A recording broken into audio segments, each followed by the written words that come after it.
আজকে আমাদের ট্রেনিং এর লাস্ট দিন, আর আজ ব্রেকফাস্টে দিয়েছিল চাউমিন। সকাল থেকে আজকের একটু কেমন লাগছিল, কারণ আজকের পর আবার কবে বন্ধুদের সাথে একসাথে দেখা হবে কে জানে, তাই একটু মনটা খারাপ খারাপ করছিল। তাই লাস্ট দিন সবাই মিলে একসাথে প্রচুর মজা করে নিচ্ছিলাম, একটু সেলফি টেলফি তুলছিলাম আর কি।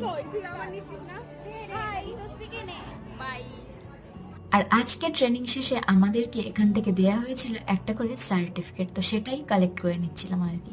বলতে গেলে চাকরি জীবনের অলমোস্ট 1.5 বছর হতে যায়, বাট যে ট্রেনিংটা শুরুতে হওয়ার কথা ছিল সেটাই 1.5 বছর পরেই হলো, তার জন্যে সার্টিফিকেটটা দিল আমাদের। আর আজকে লাঞ্চে দিয়েছিল বিরিয়ানি। লাস্ট দিন বলে কথা, খাওয়া দাওয়া করলাম, এবার বাড়ি ফেরার পালা। কাল থেকে আবার সেই একই রুটিন, 9টা 3টে ডিউটি, পেশেন্টের চাপ, টেলিমেডিসিন মাথা খারাপ করে দেবে, এই রিপোর্ট ওই রিপোর্ট পাঠাও, ভিজিটের ভয়, কত কিছু।